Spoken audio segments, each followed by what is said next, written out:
Good morning, Stampers. Happy Tuesday. Hope everyone is doing well. I'm here this morning to start a short little blog series on some ideas for Mother's Day gifts and Mother's Day treat holders and favors and things like that. I'm going to have 4 different projects to show you over the course of the next 2 weeks. So I hope you enjoy. Today is the little Mother's Day favor treat boxes, and they hold, now here I had some extra Easter eggs, but of course you can put anything in there. You can put some nice pastel mints, or you can put some kisses, and these are great. They hold a lot and they're very pretty. I'm going to be using the paper from the Best Dress suite. And what's great about this paper is it comes in 6x6 sheets. Morning, Lisa. Nice to see you. It comes in the 6x6 sheets, and this is exactly the size you need to make the box. So I have a little bit of the paper here that I'm going to be using, and you can really make a lot of these very quickly. Not much scoring, very little cutting and adhering, so it's a great choice if you need to make a lot of favors. And I'll show you how I made the little daffodil on each one. I'm going to be using some punches for that. All right, well, let's go ahead and make the box together first.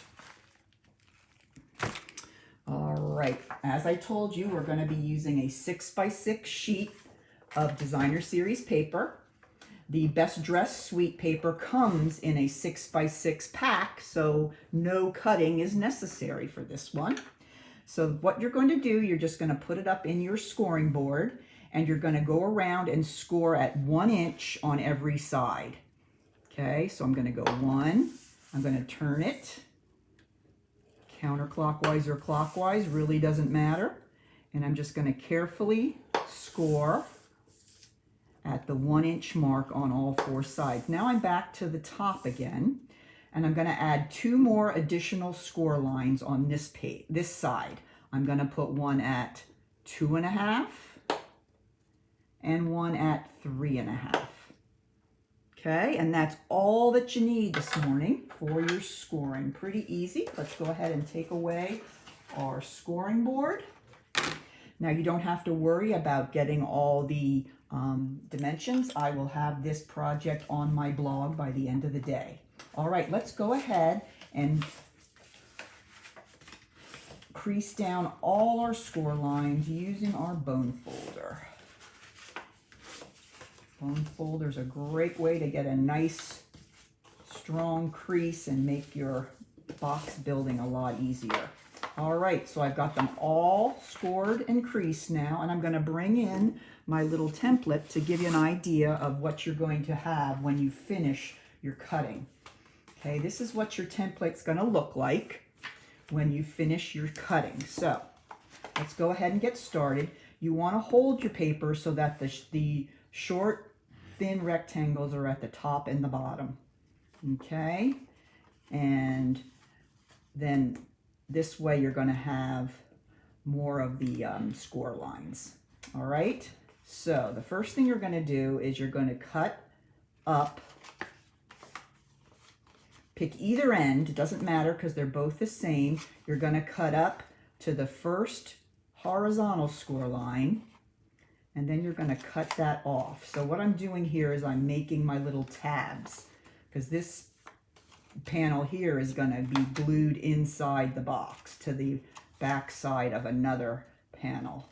So I'm going to make my tab first. So now I can turn it so you can see exactly where I'm going with this. Okay, and then I'm going to go ahead and I'm going to cut up all these other score lines here. And I am going to turn my paper over because this paper is very busy with the florals, and I just have a better view of all my score lines if I cut from the other side. So depending on how busy your sides are, you might need to do that. Okay, now you're going to notice you have 2 tabs that are square and 2 that are rectangle on both ends. Okay, so the ones that are square, we're going to go ahead and cut a little bit off each of the edges, just so we can fit them inside the box nicely. And then on the other side, we're going to do the same. But instead of just cutting off the little edges on the small tabs, we're going to cut off each, even the panels, because this is going to be the top and these are going to fold over, and it gives it a nicer look if you do it that way. Okay, so let's go ahead and put our box together. Okay, you want to go ahead and you want to put your adhesive right on that tab that we created. I'm going to use my liquid glue Tombow. You certainly can use whatever you like. Tear and tape is another good choice. And I'm going to fold this over, and then I'm just going to bring this side over like that and push it down. Okay, and there I've got my box ready to go. All right, now on the side that I only cut the small tabs, this side, this is going to be your bottom. Okay, now you want to choose which side you want to be your front. Now since the seam of the box is here, I'm going to make this the front of my box so the seam is in the back. So then when you close the bottom of the box, you want to make sure that the front tab is the last one that closes, because that gives you a cleaner look in the front. Okay, so let's go ahead and do that. I'm going to go ahead and close my box, putting that the front tab down, last. Okay, and I can see there we go. So when you look at it from the front, you're going to see a nice fold there. Okay, now for example, here's one I did and I oopsed it. Okay, and I made it that the fold was the second one came from the back, and you can see the seams there, where in this one I fold that one last, and then you have your flat nice seam to look at. All right, so there's your box all put together. And the next thing we're going to do is we're going to fold these down. Since we have the beautiful 2-sided paper, we're going to fold these down like this to give the top of the box a little bit of an extra fun look. So I'm going to just put a little bit of Tombow on each of those and just fold them down and hold them for a second.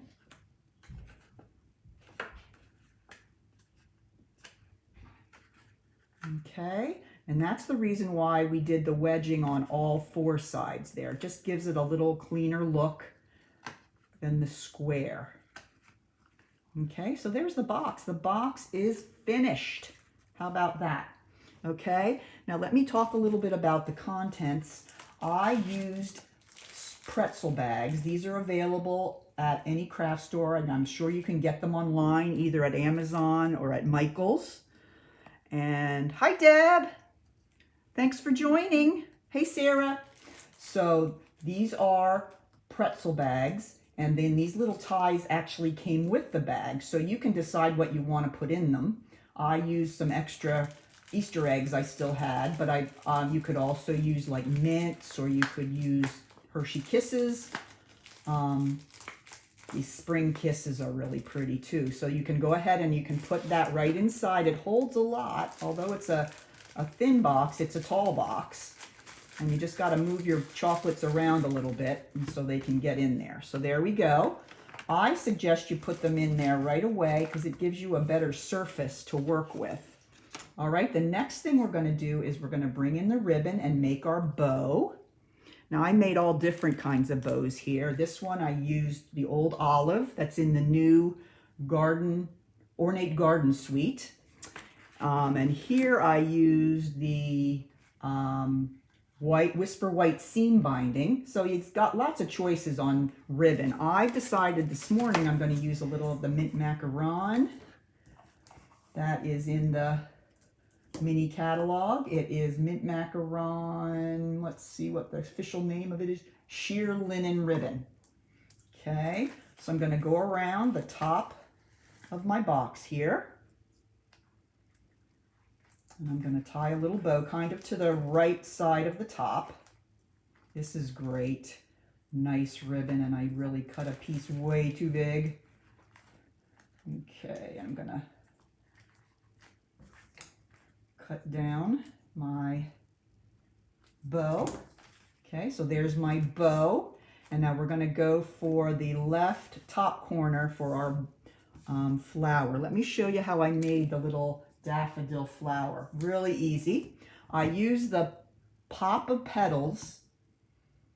This is the name of this punch. This is in the annual catalog. I use the leaf punch. This is one I go to a lot. I love this one. And then I used a small little flower punch right there for the inside of the flower. I wanted to give it a little bit of a daffodil look by putting that little center in it. Okay, so let me show you how I made that. I used pineapple punch for my yellow because it's such a vibrant yellow. I really love this color. And I punched out 2 of the Papa Petal die cuts. So I got 2 of those. I'll put that punch away. And then I brought in my old olive paper. And this one, I'm just gonna, I think I just had 1 of those. Yes. Let me check and make sure it's 1. Yep. Just 1 of those. And then I'm gonna bring back my pineapple punch and do a small flower. So those are the 4 pieces you need to make your little flower. Okay, first thing I'm going to do is I'm going to do a little bit of rounding with my bone folder to give the leaves a little bit of lift. Okay, there's 1. Just looks much more natural when they're a little bit curled rather than just being flat. Okay, and then what you can do with your leaf is you can fold the leaves in half carefully. Don't have to be exact, just use your fingers, and that's going to give your leaf a little bit more dimension as well. So there's my leaf, my flower. So let's go ahead and take my glue, and I'm going to go ahead and glue these together. Okay, going to glue one on top of the other and just stagger them a little bit like that. Okay, and then for my inside, I'm going to gently bend up all the little petals.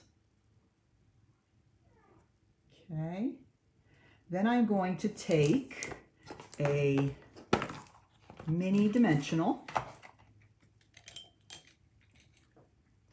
Okay, and I'm going to stick it right to the center of my flower. I'm going to take off the top. Then I'm going to stick this right in the center on top of that dimensional. And that gives it kind of that daffodil look in the middle, even though it's not a daffodil. It looks good.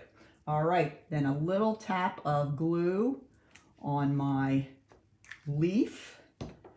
And then we can go ahead and put that right on top.